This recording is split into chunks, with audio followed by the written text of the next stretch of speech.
Hi, this is Doug, and it's another video looking at family history and what I've learned using Ancestry and then other internet sources. And in this video, we're going to be looking at the Barmore family again. A follow-up to Nathaniel Barmore. I'd already done a video about him before, but I've found some more information I thought was kind of interesting. We're going to talk about two of his sons, Harvey and Garrett, who started a piano business in New York. And then we're going to go back a generation before Nathaniel to Roswell Barmore. So the way we get there is, here's my generation, my sisters and brother-in-law, mom and dad, William Lee and Julia May Bewley Bush. Then her mom, my grandmother, Gladys R. Barmore Bewley, married to Wilbur Carl. So we're going to go back through her family. My great-grandparents, Charles H. and Gladys O. Benson Barmore. And then my two-time great-grandparents, John Barmore, Sarah Lee Huff Barmore. Nathaniel Dennis Barmore, and this would be four-time great-grandmother, Rowena Horine Barmore. We get the Dennis Marshall Barmore and Grandma Esther Babcock Barmore, so that's 5 times. I think that's right. I think I may have lost count. Let's see here. Great,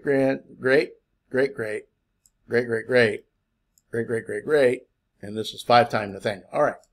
So Nathaniel had 2 sons that went into the piano business. It was called G&H Barmore Pianos. And they were on Manhattan, and I was able to find quite a bit of information on them. Harvey is buried in Greenwood Cemetery, and it's in the Bronx, okay, New York. And let's see, a couple of things here. One, here's a modern day map of Manhattan, and it shows an address that came up when I did a search in a directory for Harvey Barmore. It's 120 Barrow Street, and you can see it's right there along the river on the west side. You can see where Greenwich Village is. All right, so it kind of gives you, a little idea. I think this is the Brooklyn Bridge down here. Where that is. And then I also found the address for the piano shop itself.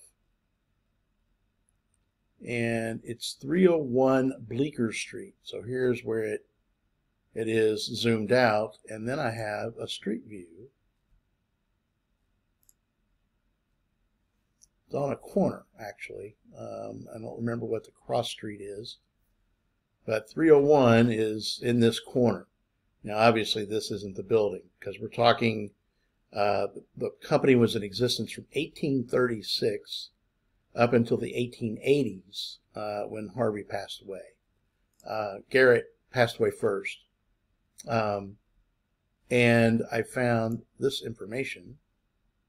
So this will give you a little better idea. Let me move things over here. You can see them. G&H Barmore was established by brothers Garrett and Harvey Barmore in 1836 in New York City. The first year the firm was winning medals and diplomas at exhibitions for their fine quality instruments. The first models of square pianos sold for as much as $475 in the 1830s. Firm enjoyed good success throughout the mid-19th century and had a reputation for building very good quality, higher grade pianos. In the 1870s, G&H Barmore were building about 100 pianos per year. So if you think about that, 365 days in a year. Probably don't work every single day building pianos. About 3 a day. That's quite a bit. Garrett Barmore died in 1875, and Harvey continued building pianos under the name of H. Barmore and Company until sometime in the late 1880s. Then if you just do a search for G&H Barmore piano, you can find where people still own them. Here's one. This is a square grand piano. This is an 1853 model that I found a picture. I don't know if someone was trying to sell it or whatever, but this came up. Those big heavy legs, you know, you've seen these if you're into antique instruments. And if you think about the time that the company was in existence, 1836 until the late 1880s, that's like the heyday of piano, right? I mean, if you think about the masters in Europe, the composers, they were all playing piano, Chopin and Brahms, all these people, so, and writing big piano works. And then it's before recorded music, obviously, and so you get up into the late 19th century and you're starting to have ragtime piano. It was just, that's how people entertain themselves in their home. So kind of a smart thing to do as far as a business model and the timing for Garrett and Harvey, and to be in New York, of all places. So now a little bit more about Nathaniel. Now remember, Nathaniel lived north of New York City in Rockland County, and he was in the ice business, and his company became Knickerbocker Ice. Here's an actual historic marker. I'm trying to remember exactly where it is. Carmel, New York. So there's a warehouse there that stored the ice cut from Lake Mamapac. Okay, floated by canal, then loaded on railroad cars and sold in New York City from 1880 until refrigeration in 1920. So again, this is the company that the company that Nathaniel ran and owned becomes Knickerbocker Ice. Now, in looking around, found a couple of other things.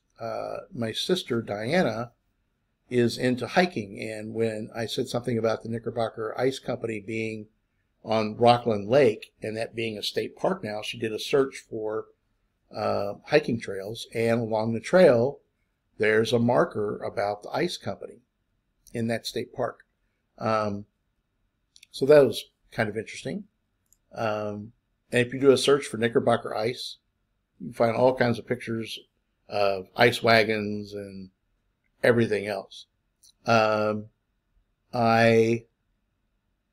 Since my last video when I talked about Nathaniel, I just thought, hey, with that much business and stuff, there has to be things called Barmore in that area. And sure enough, there's a Barmore Road right here. You can see where it is in relationship to, here's White Plains, and you get down here to New York City. So it's up here a little ways. And then I actually went into Google Street View, and here is the corner of Barmore Road and New York 87. Okay. And when I did that search, I found things like Barmore Pump Company and other things. So there are still people in that area named Barmore, and there are businesses and things going on there. I think that's pretty much the only update I have on Nathaniel. I did find where Nathaniel was involved in the War of 1812. Found him on a mustard roll.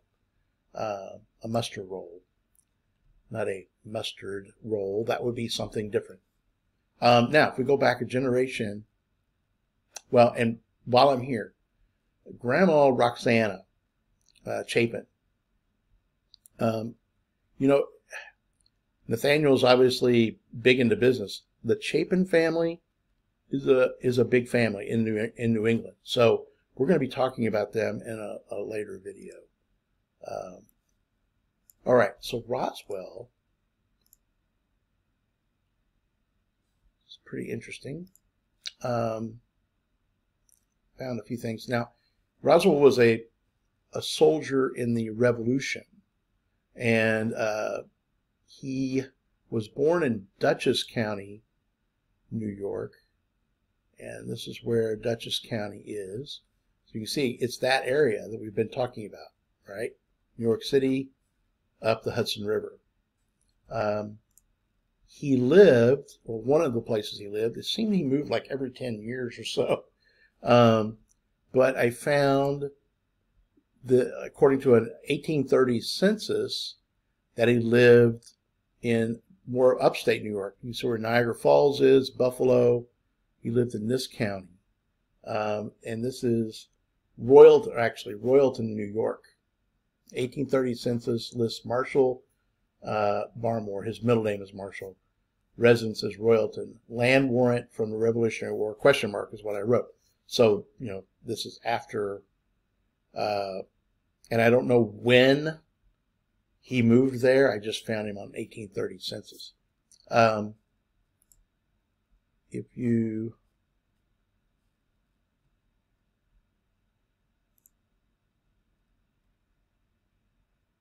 this is a list, and I don't know how this is going to work. Oh, there's no, wait a minute, I have to download it. Forget it. We're not going to look at that. I was going to see, and see if we can look at this without having to download it. We can't. Okay, so here it says he was born May 25, 1756 in, is it Filkentown, Dutchess County, New York. Died 10 March 1843 in Williamson, Wayne County, New York, and buried in Furnaceville Cemetery, Ontario, Wayne County, New York. Died at the home of Ezra N. Thomas. So this is information someone else found. And that's where his grave site is in Williamson, Wayne County. Okay. And here you can see his headstone right here. And I think I looked up where this is located. I don't remember finding the exact cemetery, although I should be able to find that. See if this has the information on it. It does not. Okay. So that's what I've been able to find out so far about Roswell Marshall. Let's see here. Here's a pension and bounty land warrant application file for Roswell. And so that's what makes me wonder if that's why he moved. Now here's an 1810 census. See if this tells us. It doesn't tell us where it is, though.